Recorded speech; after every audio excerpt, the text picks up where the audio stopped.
Hello everyone, स्वागत है बेटा आप सबका हमारे इस नए लेक्चर में डिफरेंशिएबिलिटी के। और बेटा लास्ट लेक्चर में हमने कंटिन्यूटी पूरा कंप्लीट कर लिया था। बहुत बढ़िया हमने उसमें सवालों की प्रैक्टिस की थी और मुझे पूरी उम्मीद है कि आपको वो बहुत अच्छे से समझ में आया होगा। तो बेटा आज हम डिफरेंशिएबिलिटी, जिसको कि डेरिवेबिलिटी बोलते हैं, हम वो वाला बेटा चैप्टर स्टार्ट करेंगे। अगेन छोटा सा चैप्टर है, कोई बहुत लंबा चैप्टर ये है नहीं, क्योंकि आज हमारा फर्स्ट लेक्चर है इस चैप्टर का। तो बेटा ये थोड़ा सा थियोरेटिकल होगा, लेकिन at the same time questions की प्रैक्टिस बेटा आज स्टार्ट हो जाएगी। तो मुझे उम्मीद है कि जो जस्टिस हमने बाकी सारे चैप्टर्स के साथ किया है, वही जस्टिस इस चैप्टर के साथ भी हम करेंगे। एंड गारंटी है बेटा कि आपको बहुत ज़्यादा मज़ा आने वाला है। तो देखिए स्टार्ट करते हैं बेटा हम डिफरेंशिएबिलिटी। तो क्योंकि आज पहला दिन है तो हमें सबसे पहले तो डेफिनेशन समझना पड़ेगा कि डिफरेंशिएबिलिटी का मतलब क्या होता है, ठीक है ना। तो इसका बेटा दो मतलब है। सबसे पहले तो आप इसको बोल सकते हैं डिफरेंशिएबिलिटी, या इसको हम बेटा बोल सकते हैं डेरिवेबिलिटी, कि वो डिफरेंशिएबल है या नहीं है, या डेरिवेबल है या नहीं है, इस पे हम बेटा सबसे पहले बात करेंगे। तो इसके दो मतलब, एक तो है इसका बेटा ज्योमेट्रिकल मतलब। ज्योमेट्रिकल मतलब इसका क्या है? ज्योमेट्रिकल मतलब होता है बेटा कि आप इस पर टेंजेंट डाल सकते हैं, यानी डिफरेंशिएट करना मतलब आप स्लोप निकालने की बात करें बेटा। ज्योमेट्रिकल मीनिंग इसका क्या होता है, देखिए मैं आपको बता देता हूं। आज के लेक्चर में सारी चीजें आएंगी बेटा। ज्योमेट्रिकल मीनिंग होता है slope of the tangent,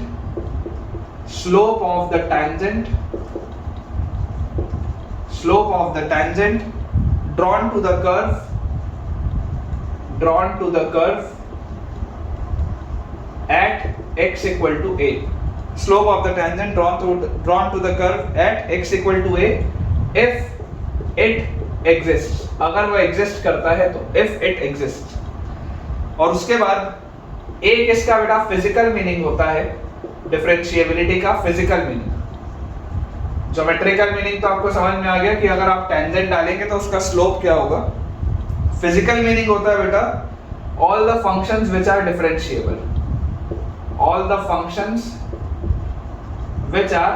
differentiable, जो हम बोलते हैं डिफरेंशिएट करो। कई बार हमने बोला ना डिफरेंशिएट करो विद रिस्पेक्ट टू एक्स, तो ये डिफरेंशिएट क्या करते हैं, वो इसका फिजिकल मीनिंग है। All the functions which are differentiable, ठीक है, ये इसका बेटा फिजिकल मीनिंग है। All the functions which are differentiable, जिसको आप इंस्टेंटेनियस रेट ऑफ चेंज भी बोल सकते हैं। डिफरेंशिएशन जब हम पढ़ेंगे अभी डिटेल में तब आएगा। Instantaneous rate of change is also known as differentiation, ठीक है। तो ये बेटा इसका बेसिक सा मतलब है। करना क्या है मैं आपको अभी वो सिखाऊंगा, आप चाहें तो इसको लिख सकते हैं, लिखते बस चलिए बेटा साथ में। इसमें होना क्या है, करना क्या है, मैं आपको बताता हूँ, ठीक है। इसको अपन क्लियर करते हैं।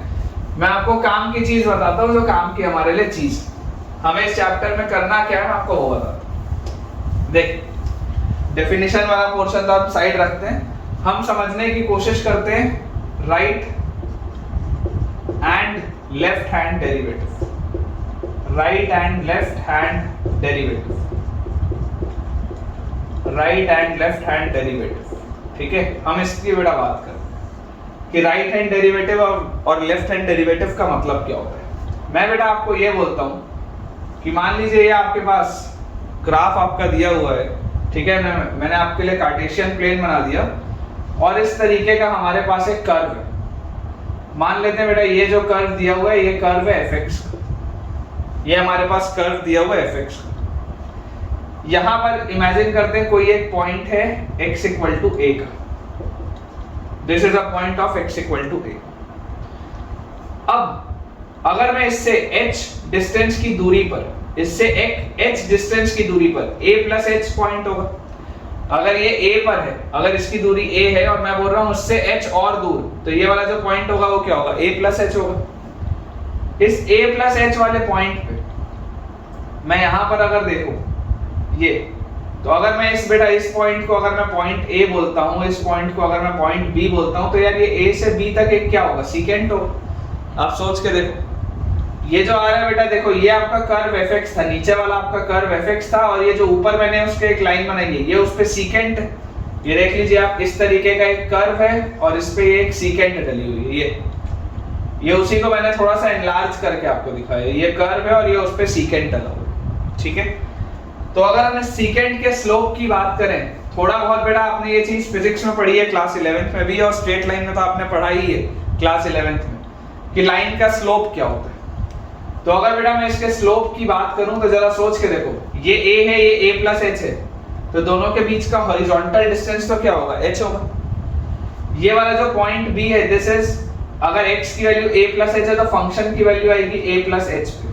ये x की वैल्यू a है तो यहाँ पर फंक्शन की वैल्यू आएगी a। तो ये दोनों के बीच का डिस्टेंस जो होगा, क्या ये f of a plus h minus f of a होगा क्या? सोच कर देखो, ये आपके पास a प्लस h है, ये आपके पास a है।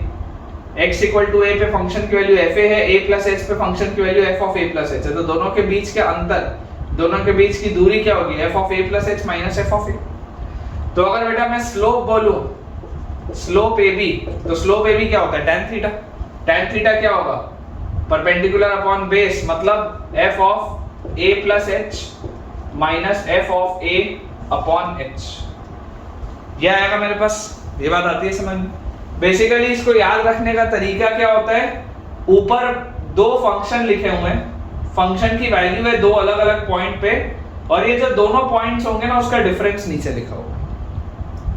अंदर वाले जो ये दोनों आर्ग्यूमेंट्स हैं बेटा, फंक्शन के जो अंदर वाले दोनों आर्ग्यूमेंट्स हैं, पहले आर्ग्यूमेंट में से आप दूसरा आर्ग्यूमेंट सब्ट्रैक्ट करोगे तो ये नीचे वाली चीज आ जाएगी लिखी हुई। ये आपको लिखा है, ये इसका फिजिकल मतलब है। ये जो आर्ग्यूमेंट है माइनस ये वाला आर्ग्यूमेंट इज नीचे वाला आर्ग्यूमेंट, ये आपके पास लिखा है। अब हमें बेटा एक चीज पता है कि टैंजेंट क्या होता है। Tangent is the limiting case of secant. Tangent क्या होता है बेटा, टेंजेंट जो होता है वो सीकेंट का लिमिटिंग केस होता है। मतलब कि अगर मैं इस AB को बेटा और नीचे झुकाता जाऊं, ये जो AB है इसको यहां पर देखो, मैं आपको यहां पर ऐसे बताता हूं। ये आपके पास बेटा देखो इस तरीके से कर्व था और ये सीकेंट था, ये A था ये B था, ये कर्व है और ये सीकेंट है। अब अगर मैं आपको बेटा बोलता हूं कि यार इस सीकेंट को छोटा कर दे, इस सीकेंट को छोटा करते जाओ, तो एक पॉइंट आएगा ना जब ये टेंजेंट हो जाएगा। देखो एक पॉइंट आएगा जब ये टेंजेंट हो जाएगा। ये जो आपके पास चीज दी हुई है बेटा, जैसे जैसे आप B को पास लाते जाओगे, जैसे जैसे बेटा आप B को पास लाते जाओगे, एक पॉइंट आएगा जब A और B को इंसाइड कर जाएंगे। जैसे जैसे बेटा आप B को यहाँ पास लेके आते जाओगे, एक पॉइंट आएगा जब A और B को इंसाइड कर जाएंगे। उस केस में, उस लिमिटिंग केस में आपके पास क्या बनेगा, ये टेंजेंट बनेगा। पहले सीकेंट है लेकिन लिमिटिंग केस में जैसे जैसे B करीब आता जा रहा है वो एक टेंजेंट बन जाएगा। तो मेरे पास यहाँ पर देखो क्या आ जा रहा है बेटा कि टेंजेंट अगर मैं बोलता हूँ लिमिटिंग केस है सीकेंट का, तो मैंने अगर आपको बोला बेटा लिमिटिंग केस है, मतलब आप लिमिट लगाओ, लिमिट h अप्रोचेस 0, क्योंकि जैसे ही आप h को 0 के पास लेके जाओगे ऑटोमेटिकली B घूम के A के पास आ जाएगा।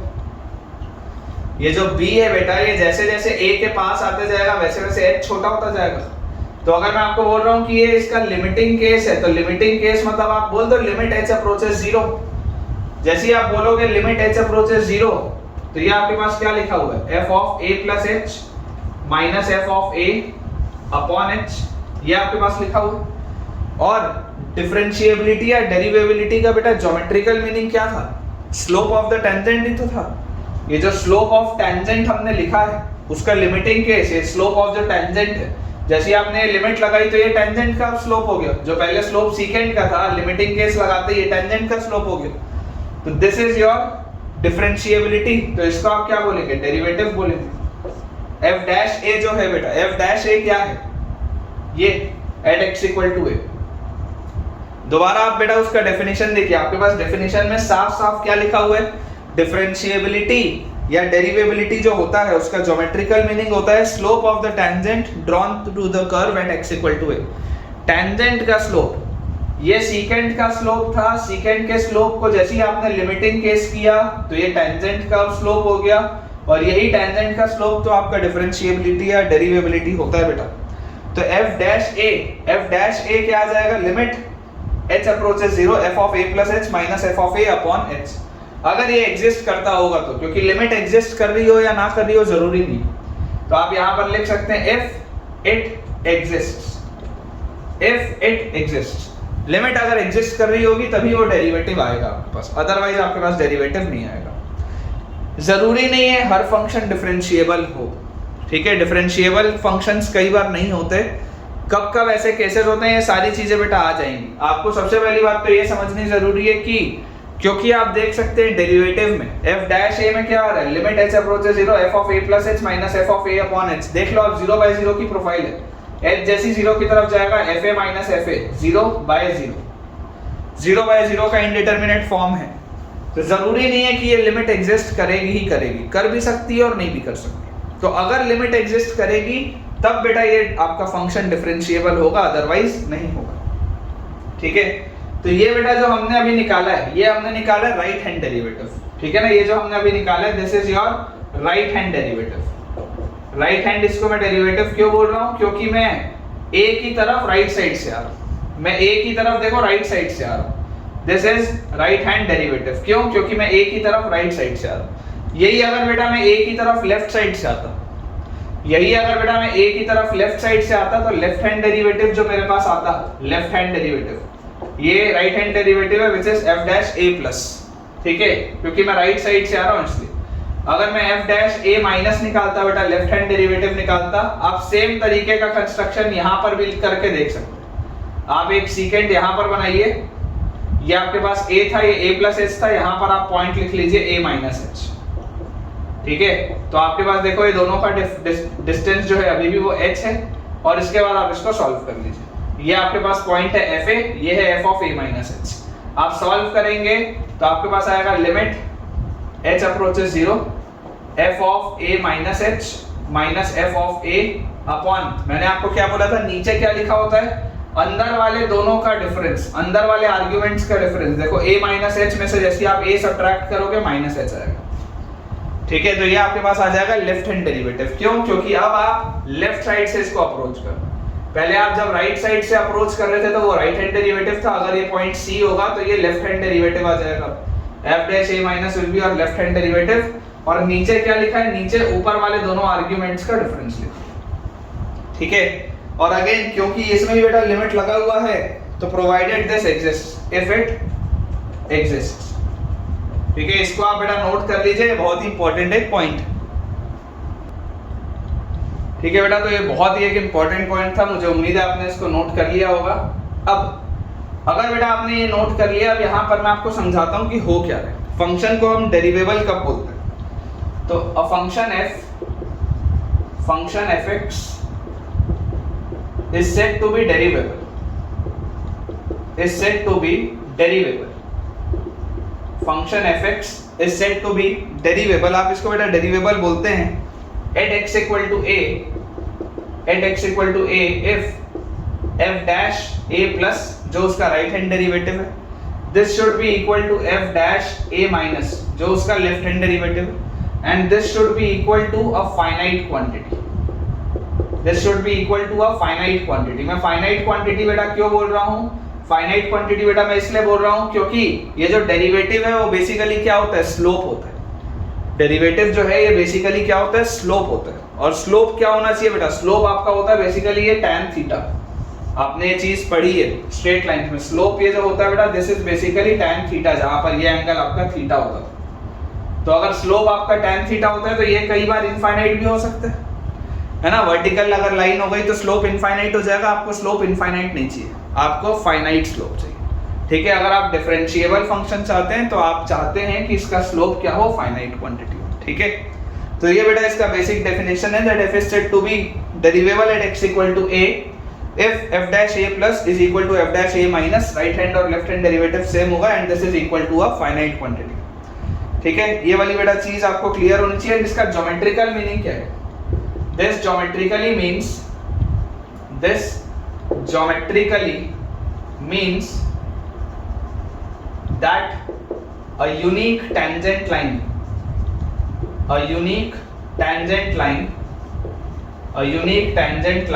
can be drawn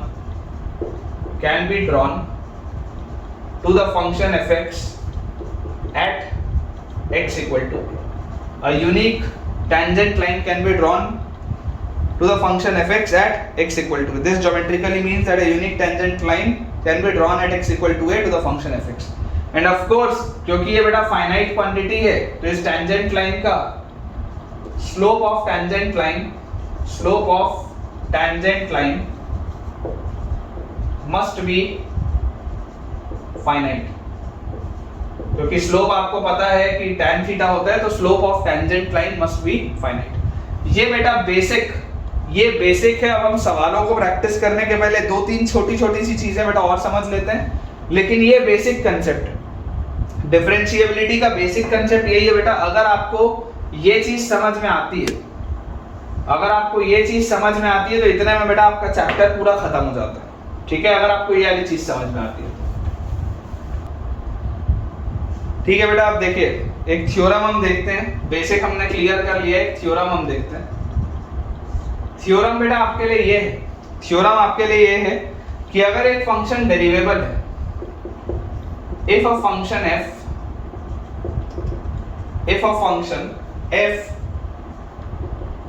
is derivable, at x equal to a, if a function f is derivable at x equal to a, then the function f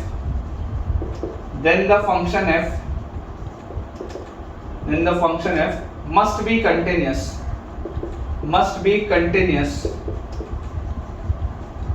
at x equal to a। अगर एक function बेटा x equal to a पर डेरिवेबल है, मतलब अगर आप उस पर टेंजेंट डाल सकते हैं, तो 100% ये बात श्योर है कि वो फंक्शन बेटा वहां पर कंटिन्यूअस भी होगा। आपको एक जो चीज बेटा समझनी है वो ये है कि डिफरेंशिएबिलिटी या डेरिवेबिलिटी और कंटिन्यूटी एक साथ चलती है। ठीक है ना, डेरिवेबिलिटी आप ऐसा लिख भी सकते हैं ताकि आपको चीजें याद रहें। Derivability and continuity goes hand in hand, मतलब दोनों एक साथ चलती है बेटा। आपको किसी भी सवाल में अगर आप डिफरेंशिएबिलिटी चेक कर रहे हैं तो कंटिन्यूटी ऑटोमेटिकली उसके साथ होगी। अगर आप कंटिन्यूटी चेक कर रहे हैं तो डिफरेंशिएबिलिटी भी आपके दिमाग में होनी चाहिए। ठीक है, तो डेरिवेबिलिटी और कंटिन्यूटी बेटा एक साथ चलती है। इस बात को हमको समझ के रखना पड़ेगा। अभी सवाल हम जब बेटा आगे लेक्चर में करेंगे तो आपको वो चीजें और ज्यादा बेटर तरीके से क्लियर भी होंगी कि मैं इसमें बोलना क्या चाह रहा हूँ, कि डेरिवेबिलिटी क्या है, कंटिन्यूटी क्या है, ये चीज आपको अच्छे से बेटा समझ में आएगी। इस थ्योरम का प्रूफ एज सच बेटा काम का नहीं है, एनसीईआरटी में दिया हुआ है, अगर आप चाहें तो वहां से देख सकते हैं। ठीक है, एज सच बेटा थ्योरम का प्रूफ बिल्कुल भी काम का नहीं है, सिंपल कॉन्ट्राडिक्शन वाला प्रूफ है, तो अननेसेसरी अपन अपना उसमें समय खराब नहीं करेंगे।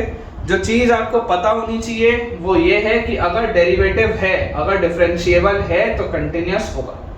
ठीक है, ये कुछ पॉइंट्स है बेटा, देखिए मैं आपको लिखा देता हूँ।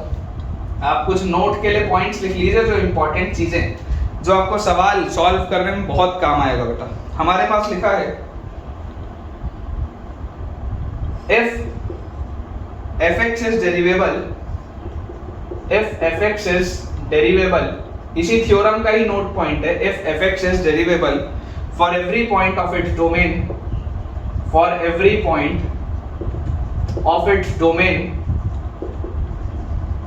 if fx is derivable for every point of its domain, then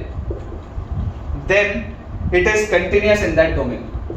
वही स्टेटमेंट है, वो सिर्फ एक पॉइंट के लिए बोल रहा था, ये इन जनरल सारे पॉइंट्स के लिए बोल रहा है। then it is continuous in that domain। ठीक है, लेकिन इसका बेटा कन्वर्स इसका ट्रू नहीं है। the converse of the above result is not true। the converse of the above result is not true। देखिए, समझने की बेटा कोशिश करिएगा, ध्यान से आप समझने की कोशिश करिएगा जो मैं आपको बोलना चाह रहा हूं। फॉर अ फंक्शन f या fx अगर डिफरेंशिएबल है तो दिस इंप्लाइज कंटिन्यूअस होगा।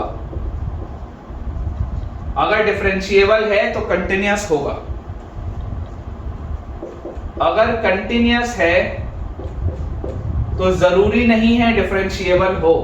अभी आपको मैं एग्जांपल्स दूंगा बेटा, मैं आपको एग्जांपल्स दूंगा। देखिए कोई भी नए चैप्टर में बेटा, कोई भी नए चैप्टर में मोमेंटम बनाने में थोड़ा सा समय लगता है, चीजें एक्सप्लेन करने में, धीरे धीरे आगे बढ़ने में थोड़ा सा समय लगता है। आप थोड़ा सा पेशेंस रखिए, आपको बढ़िया से बेटा चीजें अच्छे से क्लियर होने लगेंगी।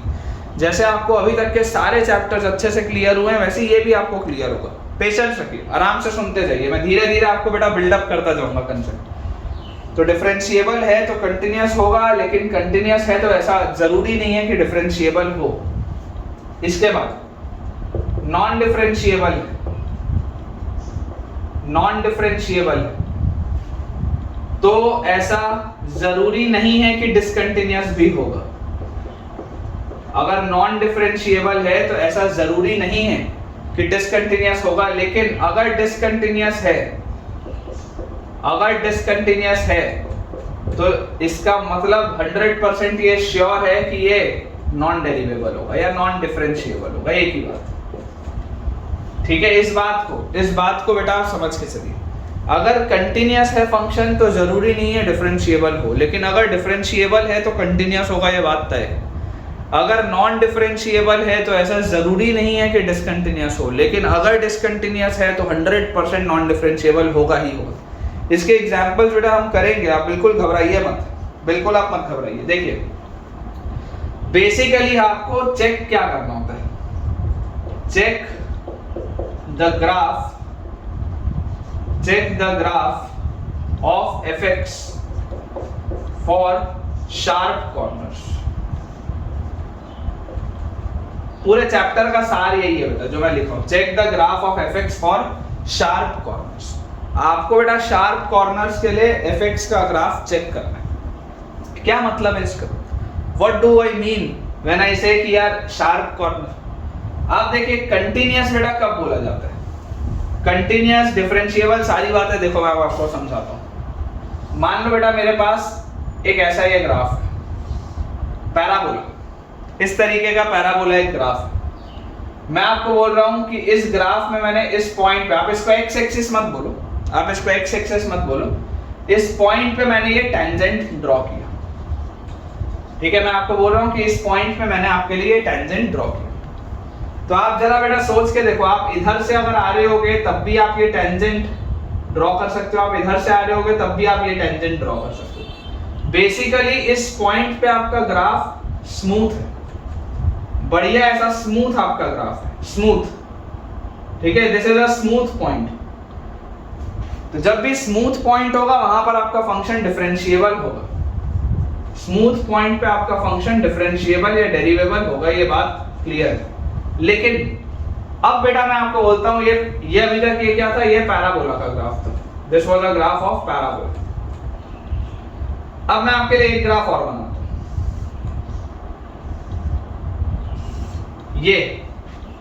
ये बेटा मान लेते हैं मॉड एक्स का ग्राफ है, मॉड एक्स का ग्राफ है। यहाँ पे आप ये वाई एक्सिस है आपकी, ठीक है, इसको थोड़ा अच्छे से बना लेते हैं, तिरछा बन गया है, इसको थोड़ा सा रुको, बेटर मैं बना देता हूं आपके लिए। ये y एक्सिस है, ये x एक्सिस है, ये इस तरीके का बेटा हमारे पास ग्राफ इसका दिया हुआ है। ये अब इस ग्राफ में बेटा आप देख सकते हैं कि ये कंटिन्यूअस तो है, this is a continuous graph, इसमें कोई प्रॉब्लम नहीं। ये भी कंटिन्यूअस था, ये भी कंटिन्यूअस था, कोई दिक्कत नहीं। लेकिन ये कंटिन्यूअस होने के साथ साथ डिफरेंशिएबल भी है, लेकिन ये कंटिन्यूअस होने के साथ साथ बेटा इस पॉइंट पे दिस इज नॉन डिफरेंशिएबल या नॉन डेरिवेबल। ये नॉन डेरिवेबल है। क्यों नॉन डेरिवेबल है, क्यों नॉन डेरिवेबल है बेटा? ये नॉन डेरिवेबल इसलिए है क्योंकि यहां पर एक शार्प कॉर्नर आ रहा है। आपका जो ग्राफ है वो स्मूथ नहीं है। मैं क्या बोल रहा हूं, आप ग्राफ देखो शार्प कॉर्नर्स के लिए और स्मूथनेस के लिए। अगर आपका ग्राफ स्मूथ है तो टेंजेंट आप आराम से ड्रॉ कर सकते हो with a finite slope, with finite slope. और ये भी यूनिक टेंजेंट, इस पॉइंट पे एक ही टेंजेंट डल सकता है, only one tangent is possible in this point, at this point. लेकिन यहां पर बेटा अगर आप देखोगे तो देखो इस ग्राफ से आप जब जीरो से आगे बढ़ोगे तो जीरो से आगे के लिए इस तरीके का टेंजेंट लाइन है, ऐसा वाला। जीरो से पीछे आप आओगे तो इस तरीके का टेंजेंट लाइन है। तो सेम पॉइंट पे बेटा, सेम पॉइंट पे आप दो स्लोप के टेंजेंट लाइन डाल पा रहे हो, क्योंकि यहां पर ये शार्प कॉर्नर है। शार्प कॉर्नर में ये प्रॉब्लम आता है। देखो जब आपने स्मूथ कर्व बनाया, जैसे सर्कल, हम बेटा हमेशा बचपन में सर्कल पर टेंजेंट देखे। अगर आप एक सर्कल पे बेटा टेंजेंट बनाते हैं तो आपको पता है कि एक यूनिक पॉइंट पे एक ही टेंजेंट डल सकता है। ये आपने थ्योरम पढ़ा है कि एक यूनिक पॉइंट पे बेटा सर्कल के एक ही टेंजेंट बनाना पॉसिबल है। आप एक पॉइंट पे एक से ज्यादा टेंजेंट नहीं बना सकते। सर्कल के एक पॉइंट पे you can not draw more than one tangent, आप एक ही टेंजेंट बना सकते हैं इस तरीके से। लेकिन यहां पर क्या हो रहा है बेटा, यहां पर क्योंकि ये शार्प कॉर्नर है, since this is a sharp corner, तो शार्प कॉर्नर में बेटा क्या प्रॉब्लम आती है, शार्प कॉर्नर में ये प्रॉब्लम आती है कि यार इससे जस्ट आगे इस तरीके का स्लोप वाला लाइन है, इससे जस्ट पीछे इस तरीके की स्लोप वाला लाइन है, तो शार्पनेस है बेटा वहां पे। और क्योंकि वहां पर शार्पनेस है, क्योंकि बेटा यहां पर आपके पास शार्प कॉर्नर आ गया, शार्पनेस है, तो आप यूनिक टेंजेंट नहीं डाल सकते। आपका जो स्टेटमेंट था, देखिए आपका बेटा जो स्टेटमेंट था, मैं आपके लिए स्टेटमेंट एक बार रिपीट करता हूं जो मैंने यहां पर थोड़ी देर पहले लिखा था। This geometrically means that a unique tangent with a finite slope, a unique tangent with a finite slope can be drawn at x equal to a। यहां पर थोड़ी देर पहले मैंने लिखा था कि इसका ज्योमेट्रिकल मतलब क्या होता है। जो हमने राइट डेरिवेटिव और लेफ्ट डेरिवेटिव की बात की थी, उसका ज्योमेट्रिकल मतलब क्या था कि आप यूनिक टेंजेंट डाल सकते हैं, केवल और केवल एक टेंजेंट, ऐसी टेंजेंट जो राइट साइड से भी वही डले और लेफ्ट साइड से भी वही डले। तो ऐसा कब होगा, जब आपका कर्व स्मूथ है। जिस भी पॉइंट पे आपका कर्व स्मूथ है वो डिफरेंशिएबल होगा। लेकिन अगर बेटा यहां पर एक शार्प कॉर्नर आ गया तो आप मान लीजिए that will be non differentiable. अब देखिए, डिफरेंशिएबल इंप्लाइज कंटिन्यूअस। देखो डिफरेंशिएबल होगा तो 100% कंटिन्यूअस होगा, डिफरेंशिएबल होगा तो 100% कंटिन्यूअस होगा। देखो ये डिफरेंशिएबल था इसलिए कंटिन्यूअस भी था, लेकिन ये वाला चीज ये नॉन डिफरेंशिएबल है, ये नॉन डेरिवेबल है, लेकिन उसके बाद भी कंटिन्यूअस है। इसलिए मैंने लिखा है कि सिर्फ कंटिन्यूअस हो तो डिफरेंशिएबल हो ऐसा जरूरी नहीं है। कंटिन्यूअस है लेकिन नॉन डिफरेंशिएबल है। कंटिन्यूअस होने का मतलब ये नहीं है कि वो डिफरेंशिएबल भी होगा। अगर कोई फंक्शन डिफरेंशिएबल आ रहा है तो 100% कंटिन्यूअस आएगा, ये बात सही है, लेकिन सिर्फ कंटिन्यूअस देख के आप डिफरेंशिएबल नहीं बोल सकते, वो गलत हो जाएगा, मतलब गलती होने का चांस। कंटिन्यूअस देख के आप डिफरेंशिएबल नहीं बोल सकते बेटा, वो गलती होने का चांस होता है। अगर डिफरेंशिएबल है तो 100% कंटिन्यूअस होगा, लेकिन सिर्फ कंटिन्यूअस देख के आप डिफरेंशिएबल बोल दोगे तो वो बात गलत है। क्यों गलत है, क्योंकि देखो ये कंटिन्यूअस है लेकिन ये डिफरेंशिएबल नहीं है। वैसे यहां से देखो नॉन डिफरेंशिएबल का मतलब डिसकंटिन्यूअस होगा, ऐसा नहीं। ये नॉन डिफरेंशिएबल है लेकिन उसके बाद भी कंटिन्यूअस है, डिसकंटिन्यूअस तो नहीं। ये बात हमको समझ में आनी चाहिए। लेकिन डिसकंटिन्यूअस का मतलब नॉन डेरिवेबल होगा, ये बात श्योर है। अगर कोई फंक्शन है डिसकंटिन्यूअस तो फिर उस पॉइंट पर बेटा इधर अलग स्लोप है उधर अलग स्लोप है ना, डेरिवेटिव्स अलग आएंगे बेटा। अगर आप नॉर्मल अपना वो सॉल्व करेंगे ढंग से, जो मैंने आपको राइट डेरिवेटिव और लेफ्ट डेरिवेटिव का फॉर्मूला बताया, आप उस फॉर्मूला से सॉल्व करिए, आप देखिएगा आपका आंसर अलग आएगा। तो ये बेटा 4 पॉइंट्स हैं जो बहुत इंपॉर्टेंट है। अगर फंक्शन कंटिन्यूअस है तो हो सकता है डिफरेंशिएबल हो सकता है डिफरेंशिएबल ना हो, लेकिन अगर कोई फंक्शन डिफरेंशिएबल है तो 100% कंटिन्यूअस होगा। अगर कोई फंक्शन डिसकंटिन्यूअस है तो 100% नॉन डिफरेंशिएबल होगा, लेकिन अगर कोई फंक्शन नॉन डिफरेंशिएबल है तो हो सकता है कंटिन्यूअस हो सकता है डिसकंटिन्यूअस हो। ये शार्प कॉर्नर्स वाली चीज को बेटा आपको हमेशा याद रखना है, आपको ये बहुत हैंडी आएगी, बहुत यूज आएगी। ठीक है, चलिए अगला पोर्शन देखते हैं बेटा। ठीक है बेटा, देखिए कुछ नोट पॉइंट्स अपन और लिखते हैं, ठीक है ना। आज थोड़ा सा थ्योरेटिकल चलेगा, अभी सवाल भी आएंगे और 15-20 मिनट बाद आपको सवाल भी मिलना स्टार्ट हो जाएंगे। देखिए अगला नोट पॉइंट है हमारे पास, let f dash a plus right derivable बेटा, जो पॉइंट है right side derivative, right hand derivative, उसकी वैल्यू मान लीजिए p दी हुई। ठीक है, राइट हैंड डेरिवेटिव मान लेते हैं, हमको p दिया हुआ है, and f dash a minus इसकी वैल्यू मान लेते हैं हमको q दी हुई है। लेफ्ट हैंड डेरिवेटिव हमको q दिया हुआ है। where p and q are finite, where p and q are finite, आपको p भी फाइनाइट एक पॉइंट दिया है, q भी फाइनाइट पॉइंट दिया है।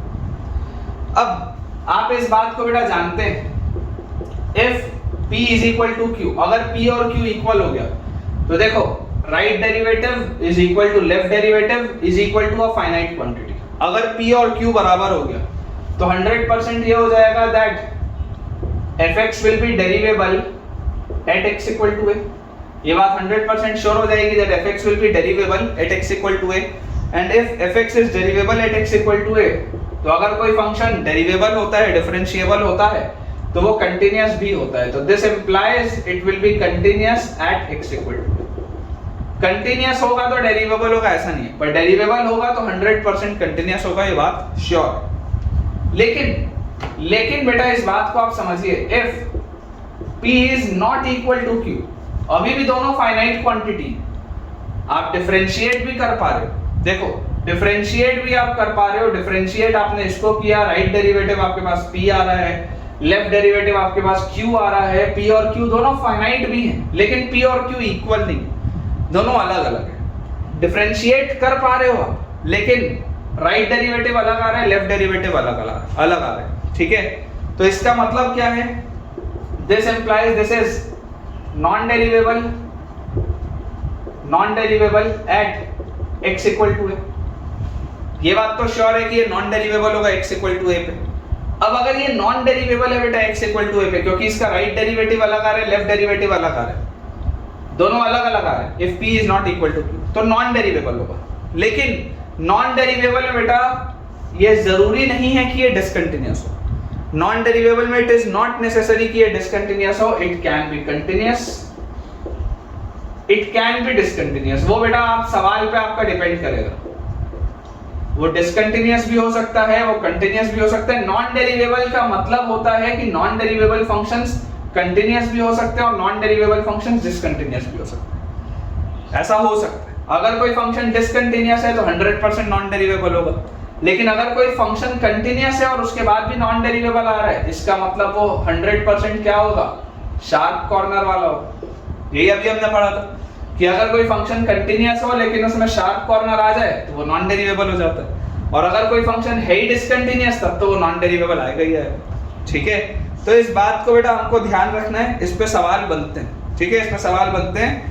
मैं आपके लिए रीड भी कर देता हूं। If a function f is non differentiable but it is continuous at x equal to a, अगर नॉन डिफरेंशिएबल है और उसके बाद भी कंटिन्यूअस है, then it geometrically implies a sharp corner. इसका मतलब होता है कि उसमें जरूर कहीं शार्प कॉर्नर आ रहा होगा, ठीक है, बहुत इंपॉर्टेंट पॉइंट। चलिए अगला क्वेश्चन देखते हैं बेटा।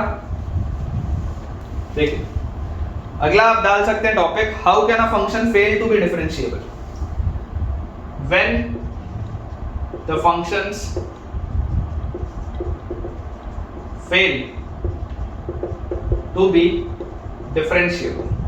मैं आपको कुछ केसेस बताता हूं जब आपका फंक्शन डिफरेंशिएबल नहीं होगा, when the functions fail to be differentiable। मैं आपको कुछ केसेस बताता हूं। जैसे पहला केस किस तरीके का हो सकता है बेटा, when both the left hand right hand derivative exist but are not equal। First case हो सकता है when both left hand derivative and right hand derivative exist, left hand derivative and right hand derivative exist but left hand derivative and right hand derivative exist but are not equal,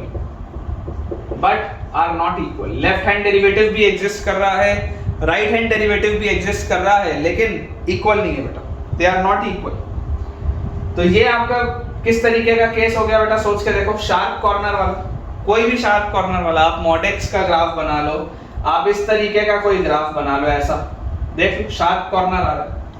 अगर आप इस तरीके का ही बेटा graph बनाओगे और अगर आप बोलोगे कि यार इसमें सर देखो शार्प कॉर्नर आ गया, तो शार्प कॉर्नर आते ही it means this is non differentiable, क्योंकि इस पॉइंट के राइट साइड में आपको अलग स्लोप मिलेगा इस तरीके का, इस पॉइंट के लेफ्ट साइड में आपको अलग स्लोप मिलेगा, स्लोप अलग होगा ना बेटा।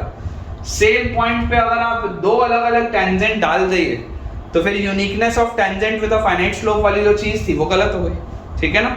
तो इस बात को हमको ध्यान रखना है। और कब हो सकता है, सेकेंड केस बेटा आ सकता है when the function is discontinuous, when the function is discontinuous. अगर फंक्शन ही डिसकंटिन्यूअस हो गया at x equal to a, तो डिसकंटिन्यूअस हो गया तो फिर हम डिफरेंशिएबिलिटी की बात ही नहीं करेंगे। डिफरेंशिएबिलिटी की बात ही कंटिन्यूअस फंक्शंस के लिए होगी। तो अगर फंक्शन ही डिसकंटिन्यूअस हो गया बेटा, इस तरीके का मान लो आपके पास कोई केस आता है कि यार ये यहां से ऐसा है और यहां पर ये ग्राफ इस तरीके का, ये x इक्वल टू a वाला पॉइंट। अब आप देख सकते हैं कि x इक्वल टू a वाले पॉइंट पे यार मेरा फंक्शन ही डिसकंटिन्यूअस है। यहां तक ये है, यहां के बाद दूसरा है। कौन से वाले टाइप की डिसकंटिन्यूटी है बेटा, कमेंट में बताना। पढ़ाया हूं मैं तुमको कि इस तरीके की डिसकंटिन्यूटी को क्या बोलते हैं। ठीक है, ये चीज आइसोलेटेड पॉइंट में आएगा, आप देख के मुझे बताइएगा। ठीक है, चलिए अब इसके बाद कब हो सकता है बेटा, थर्ड केस जो कि इंपॉर्टेंट भी है, जिसमें बच्चों से गलती होती है। दो केस तो आपको समझ में आते हैं कि यार डिफरेंशिएबल हो सकता है, अगर मतलब नॉन डिफरेंशिएबल होगा या तो शार्प कॉर्नर आ जाए या तो डिसकंटिन्यूअस आ जाए। और कब हो सकता है, और हो सकता है बेटा आइदर बोथ और one of the left and right hand derivative are not finite.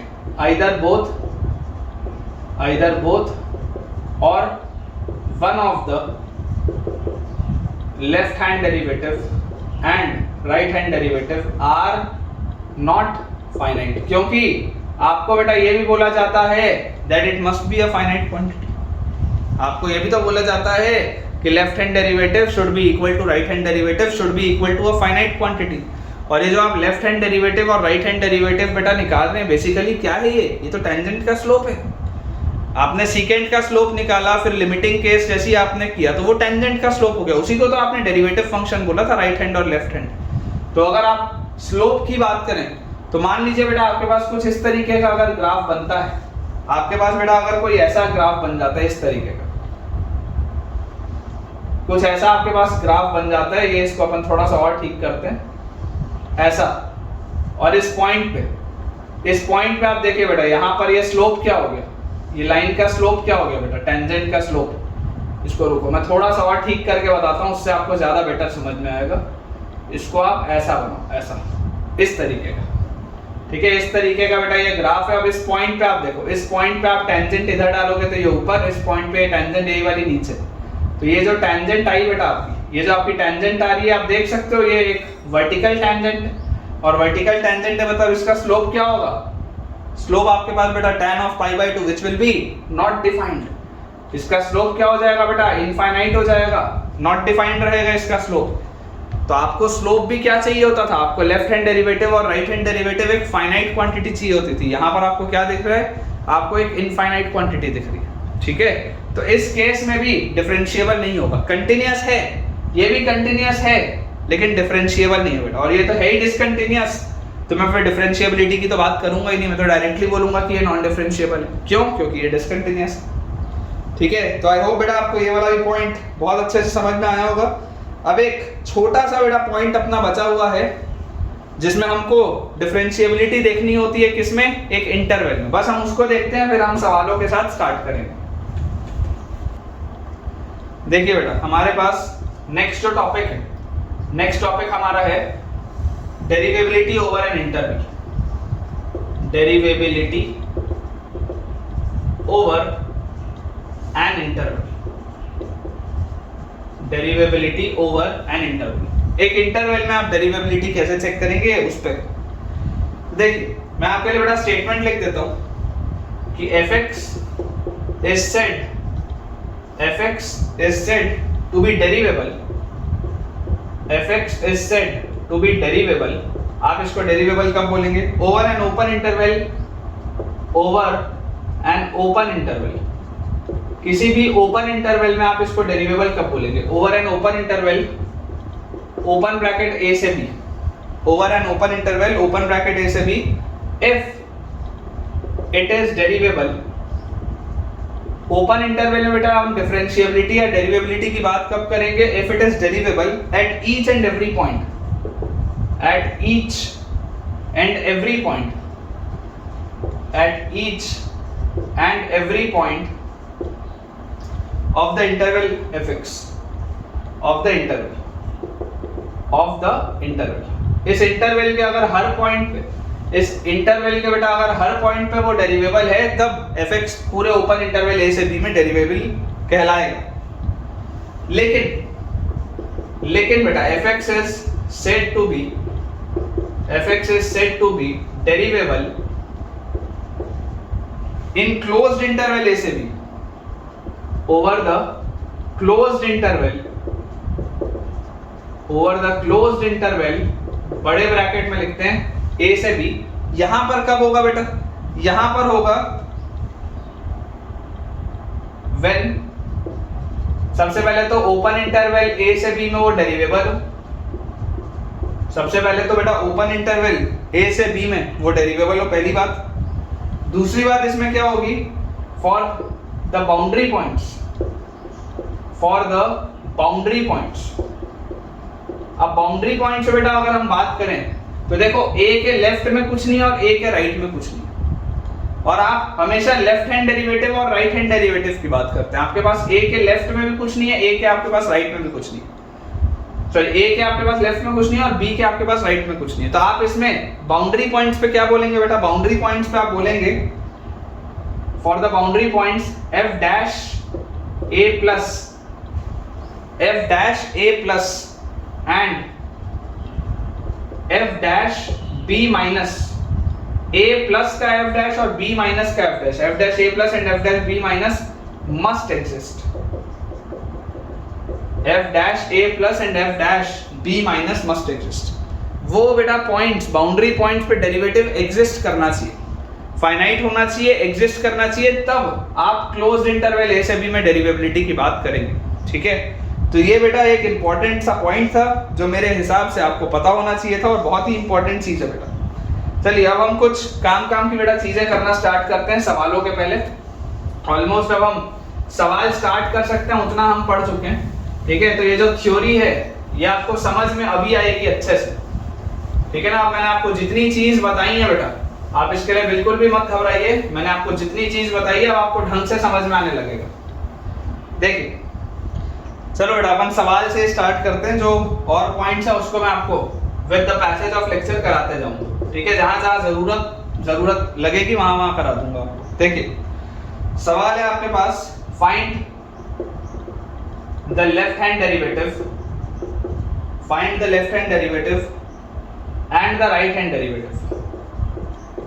Find the left hand derivative and the right hand derivative of the following functions. मैं आपको कुछ फंक्शंस देता हूं, आसान से बेटा सवाल होंगे, छोटे से सवाल होंगे ताकि आपके कंसेप्ट्स और अच्छे से इसमें क्लियर हो। पहला हमारे पास है fx is equal to mod of ln x.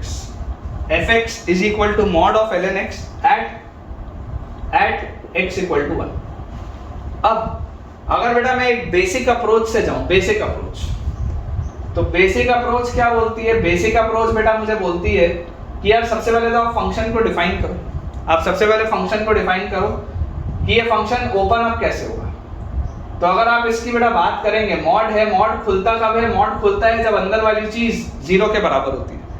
तो अंदर वाली चीज 0 के बराबर कब हो रही है? x equal to 1। तो अगर 1 से बड़ा है, अगर बेटा आपका फंक्शन 1 से बड़ा है, देखिएगा ध्यान से, if x is greater than 1, तो ये ln 1 से बड़ी चीज बेटा जो भी होगी, बेस भी 1 से बड़ा, नंबर भी 1 से बड़ा, पॉजिटिव होगा तो ये ln x खुलेगा। ये बात क्लियर है। जब ये 1 के बराबर होगा तो ln 1 0 होता है। और बेटा जब ये 1 से छोटा होगा, when x is less than 1, of course x बेटा 0 से तो बड़ा ही है, x को 0 से तो बड़ा होना ही पड़ेगा, नहीं तो गड़बड़ हो जाएगी। तो of course x is greater than 0, लेकिन when x is less than 1, तो बेटा 0 से 1 में, नंबर 0 से 1 के बीच में बेस 1 से बड़ा है, नेगेटिव होगा तो -1 के खुलेगा, मतलब this will be -ln x। ये आपने इसकी डिफाइनिंग कर दी। ठीक है, अब बेटा जैसे ही आपने इसकी डिफाइनिंग की, अब मैं आपको बोलता हूं कि आप लेफ्ट हैंड डेरिवेटिव निकालो। लेफ्ट हैंड डेरिवेटिव, तो लेफ्ट हैंड डेरिवेटिव क्या होता है? लेफ्ट हैंड डेरिवेटिव बेटा होता है f dash a minus is equal to f of a minus h minus f of a upon minus h। यही होता है लेफ्ट हैंड डेरिवेटिव।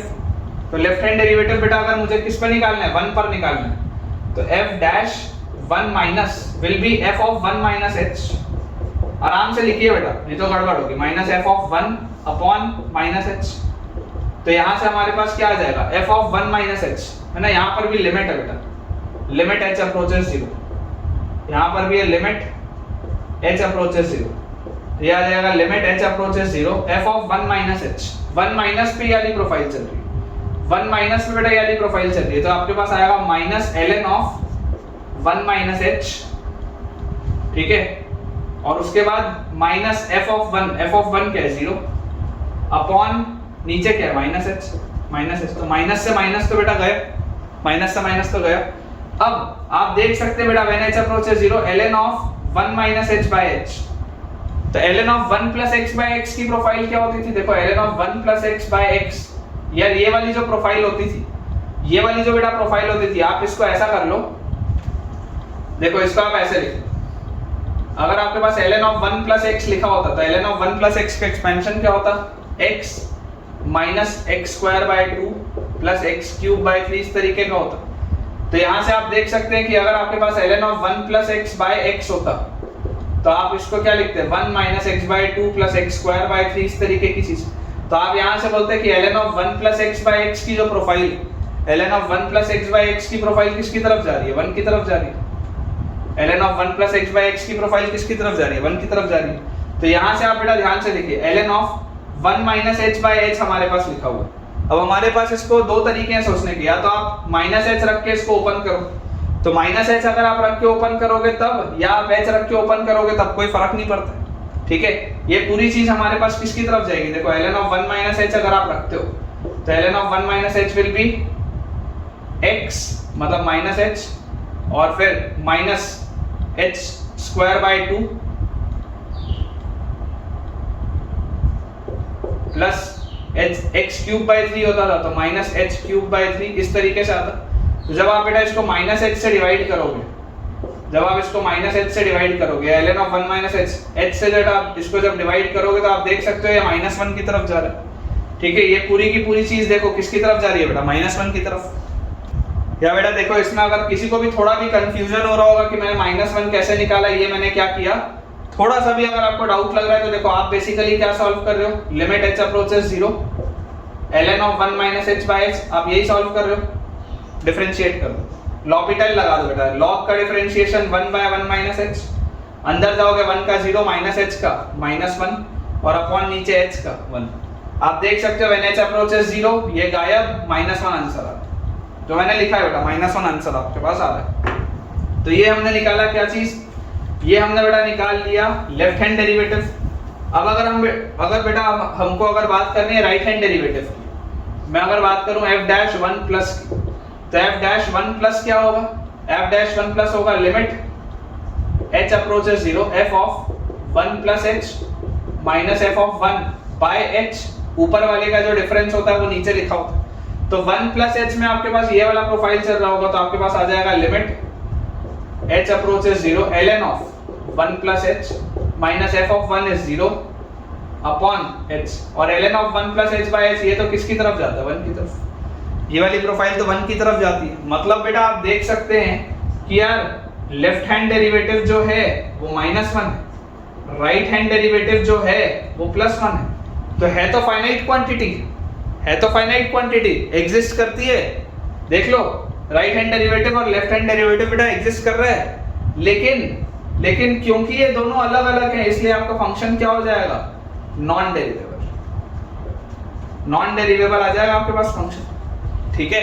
अब अगर बेटा मैं आपको ये बोलूं चेक करके मुझे बताओ कि यार ये नॉन डेरिवेबल तो आ गया, ये बात तो ठीक है। अगर मान लो मैं आपको ये बोलूं कि मुझे चेक करके बताओ कि ये डिसकंटिन्यूटी की वजह से आ रहा है या शार्प कॉर्नर की वजह से आ रहा है, तो आप क्या बोलोगे, आप बोलोगे कि यार एक बार इसका ग्राफ बना के देख लो, क्योंकि नॉन डेरिवेबल देखकर आप डायरेक्टली कुछ नहीं बोल सकते। जरूर आप थोड़ा एडवांस लेवल पे पहुंचोगे तो आपको ये समझ में आएगा कि यार ये डेरिवेटिव अगर एग्जिस्ट कर रहा है मतलब आपका ग्राफ तो है। जो बोलना चाह रहा हूँ देखो मैं आपको समझाता हूँ, आप इसका ग्राफ बनाओ। आपको बेटा अगर इसका ग्राफ बनाने के लिए बोला जाएगा तो आप इसका ग्राफ कैसे बनाएंगे, देखिए आपको पता है ln x का ग्राफ कैसा होता है, ln x का ग्राफ इस तरीके का होता है, ठीक है। यहाँ पर इसकी वैल्यू 1 पर इसकी वैल्यू क्या होती है, 0 होती है। अब अगर बेटा ये ln x का ग्राफ है तो mod ln x कैसा होगा, mod ln x जो ग्राफ नीचे दिख रहा था वो घूम के ऊपर हो जाएगा, मतलब ये आपके पास इस तरीके का आ जाएगा ऐसा, ये जो नीचे वाली ब्रांच है वो बेसिकली ब्रांच घूम के आपको ऊपर दिखने लगेगी, क्योंकि ये पूरी चीज कभी भी नेगेटिव तो हो ही नहीं सकती। ये जब आपने जैसे ही मॉड लगा दिया बेटा, तो ये नीचे से जो आपका ग्राफ नेगेटिव दिख रहा था वो तो हट जाएगा ना, वो अब आपको पॉजिटिव में दिखेगा। तो अब आपके पास ओरिजिनल जो ग्राफ है वो कैसा दिख रहा है? इसका ओरिजिनल ग्राफ बेटा आपको ऐसा दिख रहा है, ये इस तरीके से इधर और ऐसा। तो यार अगर ये इसका ग्राफ दिख रहा है तो यहाँ पर तो शार्प कॉर्नर आ गया ना, स्मूथ कहाँ है? स्मूथनेस तो नहीं है। ये चीज जैसे घूम के ही देख लो आप, एक शार्प कॉर्नर आपके पास आ गया, और शार्प कॉर्नर देखते ही आप डायरेक्टली भी बोल सकते हो नॉन डेरिवेबल होगा।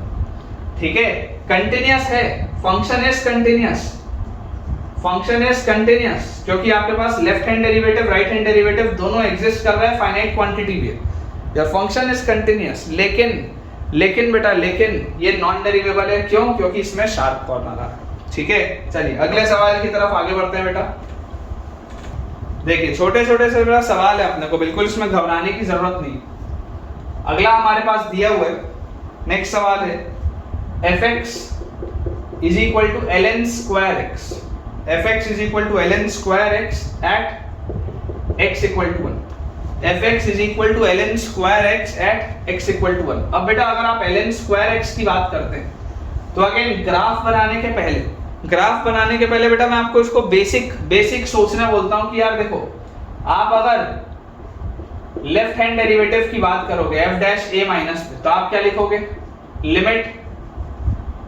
लिमिट h अप्रोचेस 0, पूरा लिखो बेटा, बार लिखो, f of 1 minus h minus f of 1 upon minus h। तो यहां से आपके पास आएगा limit h approaches 0 f of 1 minus h। तो अब इसमें तो ऐसा नहीं है कि मॉड वॉड लगा है, 1 प्लस पर भी वही प्रोफाइल चलेगी, 1 माइनस पर भी वही चलेगा। तो this will be ln of 1 minus h का square f of 1 minus h में, minus f of 1 will be 0 upon minus h। ये मेरे पास आ जाएगा। ठीक है, अब आप बेटा जरा सोच के देखिए, जैसे ही आप बोलते हैं h अप्रोचेस 0, ये ln1 0/0 का देखो प्रोफाइल बन रहा है। जैसे ही h बेटा 0 की तरफ जाएगा आपके पास 0/0 का प्रोफाइल बन रहा है। लेकिन इसको बेटा यहाँ पर आप देखिए, इसको आप कैसे लिख सकते हैं? यहाँ पर बेटा आप देखिए, आपके पास लिखा हुआ है लिमिट h अप्रोचेस 0, ये बेसिकली क्या लिखा हुआ है? ln ऑफ 1 माइनस h का होल स्क्वायर अपॉन नीचे क्या लिखा हुआ है? Minus h। अच्छा, ln ऑफ 1 माइनस h का होल स्क्वायर क्या होगा? अगर मैं ln ऑफ 1 प्लस x का एक्सपेंशन बोलता, limit h approaches 0, ln of 1 plus x का एक्सपेंशन क्या होता है? ln ऑफ 1 प्लस x का x, फिर माइनस x स्क्वायर बाय 2, तो minus h square by 2, plus x cube by 3, तो minus h cube by 3। And इस तरीके से इसका एक्सपेंशन चलता है, इस तरीके से बेटा इसका एक्सपेंशन चलता है। और यहाँ पर ये पूरी चीज, इसका क्या लिखा हुआ है? ऊपर स्क्वायर भी लिखा हुआ, इस पूरी चीज के ऊपर क्या लिखा हुआ है बेटा? स्क्वायर लिखा हुआ, और नीचे क्या लिखा है? नीचे सिंपल सा माइनस h लिखा। अब आप जरा सोच के देखो बेटा, आपके पास ये सारे टर्म्स नेगेटिव में आ रहे हैं, आप जब नेगेटिव को बाहर निकाल लोगे और स्क्वायर कर दोगे तो वो तो बैलेंस आउट हो जाएगा। और उसके साथ बेटा आप देखो, मिनिमम यहाँ पर h है, यहाँ पर मिनिमम जो चीज है वो h है। आप अगर एक h का भी टर्म बाहर निकाल लेते हो तो h स्क्वायर बन के निकलेगा। देखो ध्यान से, आप अगर एक h का भी टर्म बेटा बाहर निकालते हो तो h स्क्वायर बन के निकलेगा, और उस h स्क्वायर में से एक h आप काटोगे तब भी एक h बाहर बचेगा।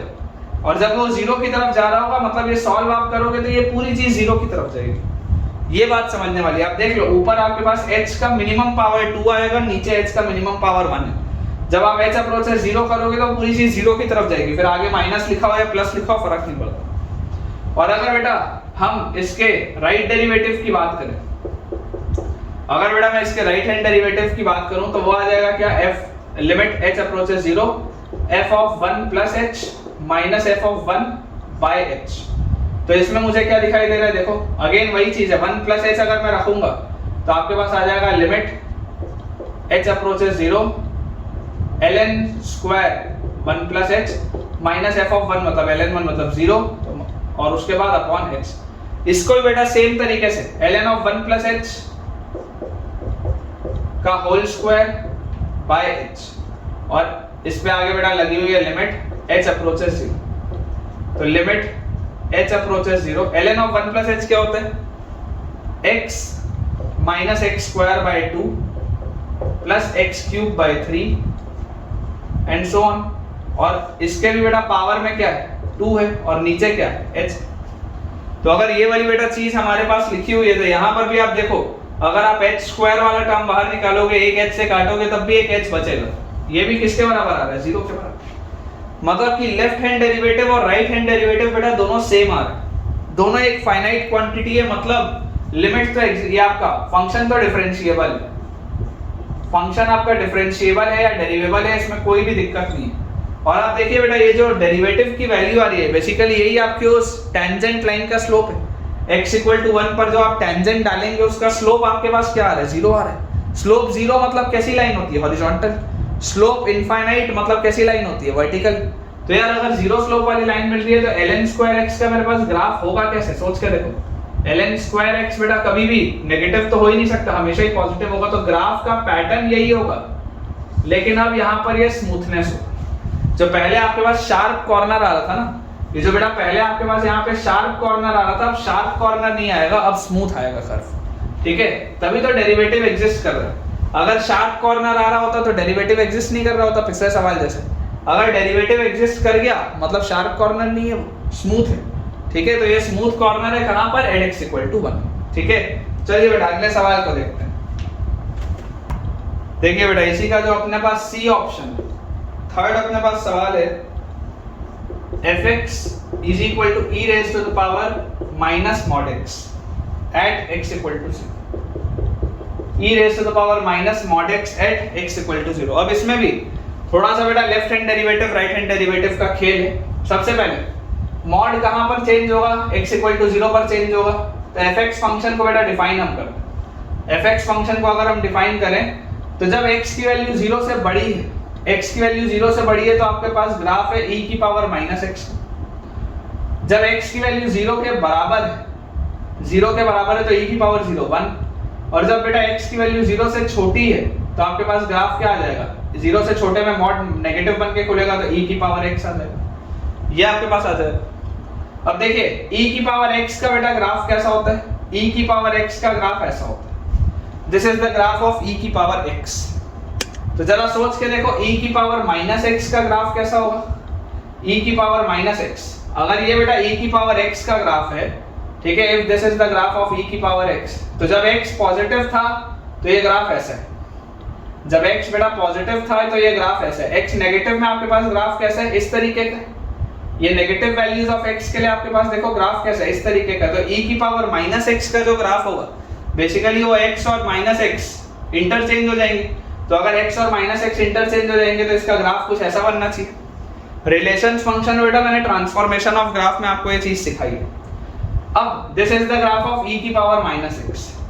तो देखो मुझे किसका ग्राफ बनाने बेटा बोला जा रहा है, इसको थोड़ा सा मैं नीचे बना देता हूं ताकि आपको समझ में आए मैं जो बोलना चाह रहा हूं।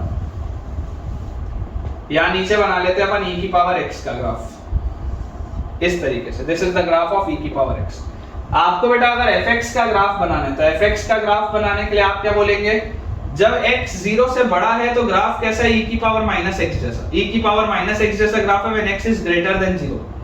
मतलब इस तरीके का ग्राफ है। ये देखो ऐसी लाइन बन गई नीचे, ठीक है ना, ये इस तरीके का आपके पास बेटा ग्राफ बन रहा है ऐसा। थोड़ा सा इसको ठीक बनाते हैं, इस तरीके का बेटा देखो आपके पास ग्राफ आ जा रहा है। ठीक है, दिस इज योर ग्राफ। अब अगर इस तरीके का बेटा मेरे पास ग्राफ आ रहा है e की पावर माइनस x का, ठीक है, यहाँ पे, उसके बाद x इक्वल टू 0 पे इसकी वैल्यू 1 है, मतलब यहीं पर है। और x लेस देन 0 के लिए e की पावर x का ग्राफ, e की पावर x का ग्राफ x लेस देन 0 के लिए, मतलब इसका ग्राफ कैसा है, ऐसा है। तो इसका जो ओवरऑल बेटा आपके पास ग्राफ हुआ वो कैसा हुआ, ओवरऑल ग्राफ ये इसका ग्राफ है। तो अगर बेटा ये इसका ओवरऑल ग्राफ आ रहा है, इसका मतलब सोच के देखो क्या यहाँ पर ये शार्प कॉर्नर आ रहा है, can you see this, this is a sharp corner. ये एक शार्प कॉर्नर आ रहा है बेटा। और अगर ये शार्प कॉर्नर आ गया इसका मतलब एट x इक्वल टू 0 बेटा, x इक्वल टू 0 पर आप बोल रहे हैं ये वाली लाइन जो है वो x इक्वल टू 0 की लाइन है, जिसपे आपके पास फंक्शन की वैल्यू कितनी आ रही है, 1 आ रही है। तो एट x इक्वल टू 0 वाली लाइन बेटा आप देख सकते हैं दिस इज नॉन डेरिवेबल, कंटीन्यूअस है। आपका फंक्शन बेटा जो है वो कंटीन्यूअस है, लेकिन this is non derivable because of this sharp corner. अब अगर नॉन डेरिवेबल आ रहा है इसका मतलब ये बात 100% श्योर है कि लेफ्ट हैंड डेरिवेटिव और राइट हैंड डेरिवेटिव अलग अलग आएगा और फाइनाइट भी होगा। करके देख लेते हैं, ठीक है। Left hand derivative right hand derivative एक बार दोनों निकाल के देख लेते हैं। नॉन डेरिवेबल है, ग्राफ से ये बात तो समझ में आती है। अगर बेटा मैं लेफ्ट हैंड डेरिवेटिव की बात करूं, f डैश 0 माइनस की बात करूं, तो it should be f of 0 minus h minus f of 0 upon minus h। इस पे आपको लिमिट की बात करनी है, लिमिट h अप्रोचेस 0। तो आप बोलेंगे limit h approaches 0, f of 0 minus h, function की value 0 minus h, 0 minus h मतलब नेगेटिव साइड पे, नेगेटिव साइड पे ये। तो f ऑफ 0 माइनस h अगर बेटा मैं बोलूंगा तो यहाँ पर मैं क्या लिखूंगा, e raise to the power 0 minus h मतलब minus h minus f of 0 पे है क्या 1 अपॉन माइनस h। ये क्या लिखा है, e की power minus h minus 1 by minus h, h approaches 0। तो यार ये e की power x minus 1 by x वाली प्रोफाइल और e की power x minus 1 by x वाली प्रोफाइल तो बेटा किसकी तरफ जाती है, 1 की तरफ। e की power x minus 1 by x वाली प्रोफाइल बेटा किसकी तरफ जाती है, 1 की तरफ। देख लो लेफ्ट हैंड डेरिवेटिव 1 आ रहा है, मतलब लेफ्ट साइड पे जो आप टेंजेंट डालोगे उसका स्लोप 1 होगा। दिख भी रहा है आपको, दिख भी रहा है, देखो लेफ्ट साइड पे जो आप टेंजेंट डालोगे उसका स्लोप 1 आ रहा है, 45 डिग्री का एंगल लग रहा है, ऐसा आएगा। उसके बाद अगर बेटा मैं राइट हैंड डेरिवेटिव की बात करूं f डैश 0 प्लस पे, तो this will be limit h approaches 0 f of 0 plus h minus f of 0 upon h। तो यहां से मेरे पास क्या आ जाएगा, f of 0 plus h, 0 plus पर आपके पास देखो फंक्शन कैसे है, 0 प्लस पर ये f ऑफ 0 प्लस h मतलब अगेन e की पावर माइनस h और minus f of 0 is 1 upon h। तो अगर बेटा मैं एक माइनस साइन नीचे मल्टीप्लाई कर दूं और एक माइनस साइन ऊपर भी मल्टीप्लाई कर दूं, तो again limit h approaches 0 e की power minus h minus 1 by h, ये पूरी चीज 1 की तरफ जाएगी विद अ माइनस साइन। तो यार मेरे पास राइट हैंड डेरिवेटिव तो क्या आ रहा है, माइनस 1 आ रहा है। राइट हैंड डेरिवेटिव देख लो आप, राइट साइड पे जब आप टेंजेंट डालोगे तो उसका डेरिवेटिव माइनस 1, मतलब स्लोप इसका माइनस 1 आ रहा है, और अगर स्लोप माइनस 1 आ रहा है मतलब एंगल 135 डिग्री का होगा, जो बिल्कुल सही है। ठीक है, तो इस वाले बेटा क्वेश्चन में मैं एक बार आंसर्स टैली भी कर लेता हूं। आपके पास जो राइट हैंड डेरिवेटिव आएगा that will be -1 and left hand derivative will be 1, बिल्कुल सही। इसलिए बेटा ये नॉन डिफरेंशिएबल फंक्शन, ठीक है ना, ये नॉन डिफरेंशिएबल फंक्शन। देखिए बेटा नेक्स्ट अपन क्वेश्चन देखते हैं। अगला सवाल अपने पास लिखा हुआ है, fx जो फंक्शन है उसकी बेटा मैं आपको डिफाइनिंग बता देता हूं। This fx function is mod of 1 minus 4x square और नीचे है bracketed of x square minus 2x। इसको थोड़ा सा डिफाइन करने में बेटा हो सकता है आपको मेहनत लगे। mod of 1 minus 4x square और नीचे है bracketed of x square minus 2x। ये बेटा आपके पास इसकी डिफाइनिंग है 0 से लेकर 1 के बीच में, और ये आपके पास बेटा इसकी डिफाइनिंग है 1 से लेकर 2 के बीच में। ठीक है, पूरी जगह 0 से 2 में आपके पास ये फंक्शन डिफाइंड है, लेकिन आपको बोला जा रहा है check differentiability, check differentiability in open interval 0 से 2। आपको ओपन इंटरवल 0 से 2 में चेक करना है। फंक्शन जरूर क्लोज 0 से क्लोज 2 तक है, लेकिन आपको डिफरेंशिएबिलिटी चेक करना है ओपन इंटरवल 0 से 2 में, where this function is your greatest integer function. ठीक है, this is your greatest integer function, बेटा आपको ये दिया हुआ है। थोड़ा सा इसको ध्यान से बेटा देखेंगे, इसमें एरर हो सकता है, नहीं तो हमें इसमें देखो सबसे पहले तो मैं मॉड्यूलस की अगर बात करूं, मॉड्यूलस कहां पर प्लस माइनस में खुलता है, जब मॉड्यूलस के अंदर वाली चीज 0 के बराबर होती है। तो 1 माइनस 4x स्क्वायर 0 के बराबर, मतलब 4x स्क्वायर 1 के बराबर, x स्क्वायर 1/4 के बराबर, x की value plus minus half, x की वैल्यू प्लस माइनस हाफ पे ये सारी चीजें होती है। क्योंकि हम 0 से 1 की बात कर रहे हैं तो x की वैल्यू माइनस हाफ तो नहीं होगी, x की वैल्यू सिर्फ प्लस हाफ होगी, ये बात श्योर। अब अगर बेटा मैं डिफाइनिंग करने की बात करूं तो मैं आपको बोलता हूं fx को मैं डिफाइन कैसे करूंगा। मैं fx को बोलूंगा कि यार ये पूरी चीज होनी चाहिए पॉजिटिव।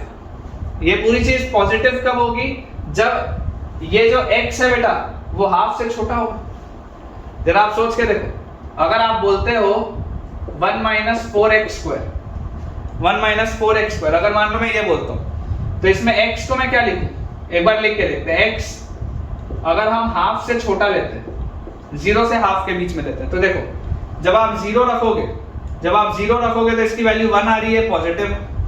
उसके बाद जब आप हाफ तक की बेटा बात करोगे, हाफ तक की, तो हाफ तक की बात में देखो क्या होगा, हाफ जब आप बेटा रख रहे होगे तो हाफ रखने पर 1/4 माइनस 1 माइनस 1 जीरो आ जाएगा।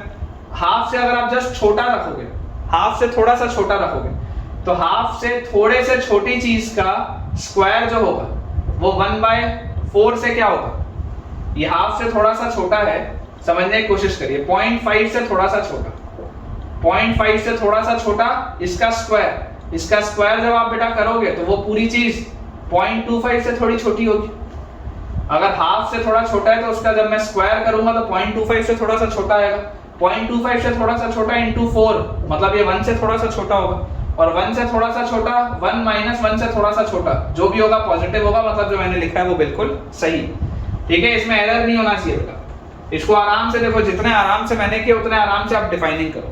आपको 10 सेकंड ज्यादा लगेगा लेकिन सवाल गलत नहीं होगा। अदरवाइज क्या है, ऐसे सवालों में बेटा ब्यूटी ये होती है कि सवाल आसान है, हड़बड़ाहट में ऐसे सवाल गलत हो जाते हैं। हमें जो चीज आती है वो पेपर में गलत नहीं होनी चाहिए, क्योंकि जेई का बेटा जो पेपर है, आप मेंस की बात करें या एडवांस की बात करें, वो हाई स्कोरिंग पेपर नहीं होता है। सेलेक्ट होने के लिए it is not a high scoring paper. NEET का पेपर हाई स्कोरिंग पेपर है, बट जेई का paper is a low scoring paper, average scoring paper. किसी बच्चे के अगर 50% 60% भी मार्क्स आते हैं तो वो सिलेक्ट हो जाता है बहुत आराम से जेई के पेपर में। तो आपको वो चीज समझ के चलनी है कि जरूरी नहीं है आपको सब आता हो, लेकिन आपको जितना आता हो वो ढंग से आता हो, उसमें गलती नहीं होनी चाहिए। फिर तो ये आ गया 1 माइनस 4x², और जब हाफ पर इसकी वैल्यू क्या आएगी, हाफ पर हाफ रखते ही देखो ये इसकी वैल्यू आएगी 0, और हाफ से जब आप बेटा बड़े की बात करोगे, जब आप बोलोगे कि x हाफ और 1 के बीच में, when x lies between half and 1, तो हाफ से 1 के बीच में इसका मॉड क्या होगा, नेगेटिव बन के खुलेगा, मतलब this will be 4x² minus 1, this will be 4x² minus 1। और उसके बाद ब्रैकेटेड ऑफ बेटा है x² माइनस 2x। इसको भी थोड़ा ध्यान से देखिए, bracketed function x² minus 2x, x² minus 2x में रूट्स कहाँ पर है, 0 पर और 2 पर। तो यार इसका तो ग्राफ कुछ ऐसा होना चाहिए, x² माइनस 2x। ये देखो, ये आपके पास बेटा ग्राफ होना चाहिए x² माइनस 2x, ठीक है। और x² माइनस 2x में भी एक यहाँ पर 0 है, ये 2 है, तो इसका वर्टेक्स कहाँ पर आएगा, 1 पर आएगा। आपसे बेटा बात हो रही है 1 से 2 के बीच में, 1 से 2 के बीच में, तो 1 पर इसकी वैल्यू क्या आएगी, 1 माइनस 2 इज माइनस 1, 1 पर इसकी वैल्यू आ जाएगी आपके पास माइनस 1, और 2 पर इसकी वैल्यू क्या आएगी, 4 माइनस 4 इज 0, 2 पर इसकी वैल्यू आ जाएगी बेटा 0, आपको दिखाई दे रही है। अब आप देखिए 1 से लेकर 2 के बीच में बेटा जब आप x इक्वल टू 1 रखते हैं, जब आप x इक्वल टू 1 रखते हैं तो इसकी वैल्यू क्या आ रही है, 1 माइनस 2, माइनस 1 का ब्रैकेटेड माइनस 1 आ रहा है, x इक्वल टू 1। अच्छा, उसके बाद अगर बेटा मैं बोलता हूं कि 1 से बड़ा लेकिन 2 से छोटा, 1 से बड़ा लेकिन 2 से छोटा, तो 1 से बड़ा अगर मैं वैल्यू ले रहा हूं और 2 से छोटा ले रहा हूं, तो 1 से 2 के बीच में आप देखो x² माइनस 2x की जो वैल्यू है बेटा वो 0 से माइनस 1 के बीच में, ध्यान से देखो 1 से 2 के बीच में आप जब मूव कर रहे हो, जब x का मूवमेंट 1 से 2 के बीच में हो रहा है, तो ये x² माइनस 2x का मूवमेंट किसके बीच में, 0 और माइनस 1 के बीच में। तो 0 और माइनस 1 के बीच का ब्रैकेटेड क्या होगा, माइनस 1 होगा, हमेशा माइनस 1 होगा। और x की वैल्यू 2 पर क्या आएगा, x की वैल्यू 2 रखते ही बेटा 2 का स्क्वायर 4 माइनस 4, ये 0 0 का ब्रैकेटेड।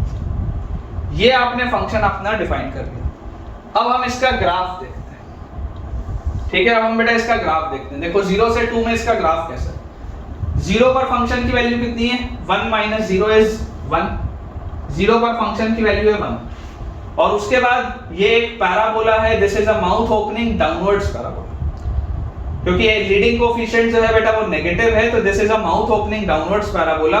तो यार ये इसका ग्राफ तो डिक्रीज होना चाहिए, इस तरीके का ऐसा कुछ होना चाहिए, डिक्रीजिंग ट्रेंड में होना चाहिए, माउथ ओपनिंग डाउनवर्ड्स पैराबोला। अब हाफ तक ये वैल्यू, हाफ पर इसकी वैल्यू देखो क्या आएगी, हाफ पर इसकी वैल्यू आ जाएगी 0, मतलब ये वाला पॉइंट है हाफ का, हाफ पर इसकी वैल्यू देखो 0 आ गई, ये वाला पॉइंट है हाफ का। फिर हाफ से लेकर 1 तक again this is a parabola, लेकिन this is a mouth opening upwards parabola. Half पर इसकी वैल्यू देखो अगेन क्या है, 0 ही है, लेकिन अब क्योंकि ये माउथ ओपनिंग अपवर्ड्स पैराबोला है तो हाफ से लेकर 1 तक ये 0 है, ये हाफ है, यहाँ पर कहीं पर 1 होगा। हाफ से लेकर 1 तक इसका बेटा कर्व कैसा है, माउथ ओपनिंग अपवर्ड्स पैराबोला, और 1 पर इसकी वैल्यू देखो क्या आ रही होती, अगर 1 आप यहाँ पर रखते हो तो 4 - 1, ये 3 की तरफ जा रहा होता बेटा। यहाँ पे 2 है, यहाँ पे 3 है, ठीक है, ये 1 वाला पॉइंट है, तो 1 पर इसकी वैल्यू 3 की तरफ जा रही होती। लेकिन 1 पर इसकी वैल्यू है क्या, 1 पर तो इसकी वैल्यू -1 है, तो यहाँ पे आ गया हॉलो, ठीक है, इस तरीके से जा रहा होता लेकिन वहां पे पहुंचेगा नहीं। 1 पर इसकी वैल्यू है बेटा -1, यहाँ पे कहीं पे -1 होगा, तो 1 पर इसकी वैल्यू है -1, ठीक है। फिर 1 से 2 के बीच में भी इसकी वैल्यू -1 है, यहाँ पर बेटा कहीं पे 2 आएगा, तो 1 से 2 तक इसकी वैल्यू हर जगह क्या है, -1, लेकिन 2 पर इसकी वैल्यू 0 है, 2 पर बेटा इसकी वैल्यू 0, तो यहाँ पे आपका हॉलो आ गया और यहाँ पर आपका ये फंक्शन डिफाइन। ये आपने बेटा जो ग्राफ बनाया, this is the graph of एफ(x). थोड़ा मेहनत वाला ग्राफ है, एक बार मैं भी चेक कर लेता हूँ कि कहीं एरर ना हुआ हो। बिल्कुल सही है बेटा, अपन ने जो बनाया है दैट इज कंप्लीटली एक्यूरेट, ठीक है। हमने फंक्शन भी बिल्कुल बेटा सही तरीके से डिफाइन किया है कि ये -1 है, 0 है, 1 - 4x² है, 4x² - 1 है, बिल्कुल सही है बेटा, कोई इसमें दिक्कत की बात नहीं। अब आपसे देखिए क्वेश्चन क्या पूछ रहे हैं, check the differentiability in open interval 0 से 2। आपको डिफरेंशिएबिलिटी चेक करनी है ओपन इंटरवल 0 से 2 में। 0 से 2 के बीच में इसकी अगर आपको बेटा डिफरेंशिएबिलिटी चेक करनी है, तो आप सबसे पहले तो ये देखिए कि जहां पर शार्प कॉर्नर आया हाफ पे शार्प कॉर्नर आया, तो यहां पर तो नॉन डिफरेंशिएबल हो गए, कोई मतलब सवाल ही नहीं है, तो कंटिन्यूअस है लेकिन नॉन डिफरेंशिएबल हो गया हाफ पे क्योंकि शार्प कॉर्नर आ गया। और बेटा 1 पर तो फंक्शन ही डिसकंटिन्यूअस है, 1 पर अगर फंक्शन ही डिसकंटिन्यूअस है तो ऑब्वियसली 1 पर तो नॉन डिफरेंशिएबल होगा ही होगा, क्योंकि discontinuity implies non derivability, discontinuity implies non derivability. अगर फंक्शन डिसकंटिन्यूअस है तो नॉन डेरिवेबल तो होगा ही होगा, तो 1 पर क्या आगे डिसकंटिन्यूअस है तो नॉन डेरिवेबल, और फिर 1 के आगे 2 तक तो फंक्शन आपका ढंग से डिफाइंड था हर जगह। देखो ओपन इंटरवल में बेटा बात हो रही है 0 से 2 में, इसलिए 2 वाले पॉइंट पे डिसकंटिन्यूटी आ भी रही है तो फर्क नहीं पड़ता, क्योंकि आपसे बात हो रही है ओपन इंटरवल 0 से 2 में। इसलिए केवल आपके पास ऐसे 2 पॉइंट आएंगे बेटा जहां पर आपका फंक्शन नॉन डिफरेंशिएबल है, ठीक है। डिफरेंशिएबिलिटी आपको चेक करना है, तो नॉन डिफरेंशिएबल सिर्फ 2 जगह, डिसकंटिन्यूअस है तो नॉन डिफरेंशिएबल होगा ही होगा। कौन-कौन से 2 पॉइंट्स पे, x = हाफ पे और x = 1, ये 2 पॉइंट्स पे बेटा आपका फंक्शन नॉन डिफरेंशिएबल आ जाएगा। बाकी ओपन इंटरवल 0 से 2 में आपका फंक्शन हर जगह डिफरेंशिएबल होगा। चलिए अगले सवाल की तरफ आगे बढ़ते हैं बेटा। एक बेटा लास्ट सवाल करते हैं, फिर आज का लेक्चर अपन एंड करेंगे। क्वेश्चन आपके पास है, if fx = ax + b,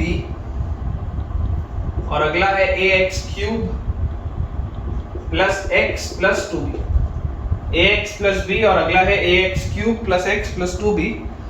ये हमारे पास है when x is less than equal to -1, और ये हमारे पास है when x is greater than -1, ठीक है। when x is less than equal to -1 and when x is greater than -1, हमें बोला जा रहा है दिस इज डिफरेंशिएबल, फंक्शन दिया हुआ है डिफरेंशिएबल, अगर डिफरेंशिएबल दिया हुआ है मतलब कंटीन्यूअस होगा। This is differentiable for all x belonging to real number, this is differentiable for all x belonging to real number, find a and b, ठीक है। लास्ट बेटा अपन रखेंगे क्वेश्चन आज के लेक्चर का, क्योंकि आज इंट्रोडक्टरी लेक्चर था तो बहुत ज्यादा अपन इसको अननेसेसरी एक्सटेंड नहीं करेंगे। देखते हैं, देखिए आपके पास बेटा बोला जा रहा है आपको a और b, ठीक है, आपको a और b बेटा डिटरमाइन करना है। तो अगर मुझे क्वेश्चन बेटा ये चीज क्लियरली दी हुई है that this is a differentiable function, तो यार डिफरेंशिएबल अगर है देन इट इंप्लाइज कंटीन्यूअस होगा। अगर डिफरेंशिएबल है तो कंटीन्यूअस होगा, मतलब अगर कंटीन्यूअस है तो यार मैं कंटिन्यूटी का तो चेक लगा सकता हूँ। 1 - पर जो वैल्यू आएगी वही 1 पर भी आनी चाहिए, कंटिन्यूटी का चेक। कंटिन्यूटी का अगर बेटा हम इसमें चेक लगाएं तो -1 पर देखो 1 -1 के माइनस पे अगर आप बेटा देखेंगे तो आपके पास आ जाएगा a times of -1 + b should be equal to -1 के आगे a टाइम्स ऑफ -1 का क्यूब प्लस -1 + 2। तो हमारे पास क्या आ गया, -a + b is equal to -a - 1 + 2b। तो यहां से क्या आ जाएगा, माइनस ए से माइनस ए तो गया, तो b इज इक्वल टू 1। यार ये तो डायरेक्टली आ गया, b का वैल्यू 1 तो डायरेक्टली आ गया। सिंपल मैंने कंटिन्यूटी का चेक लगाया, मैंने यहां पर सिंपल कंटिन्यूटी लगाई है बेटा कि यार अगर डिफरेंशिएबल है तो कंटिन्यूअस होगा, तो -1 के माइनस पे और -1 के प्लस पर आप इक्वेट कर दो, आ जाएगा। लिमिट हमने लगा दी क्योंकि ये इनडिटरमिनेट फॉर्म है ही नहीं, तो डायरेक्टली सब्स्टिट्यूट किया और सॉल्व कर दिया, तो b का वैल्यू आ गया 1। अब अगर हम डिफरेंशिएबिलिटी की बात करें तो डिफरेंशिएबिलिटी क्या बोलती है बेटा, डिफरेंशिएबिलिटी ये बोलती है कि अगर फंक्शन मेरा डिफरेंशिएबल है, if this is a differentiable function, तो यार f डैश -1 माइनस पर जो वैल्यू होगी वही f डैश -1 प्लस पर भी वैल्यू होनी चाहिए, ये बात तो श्योर।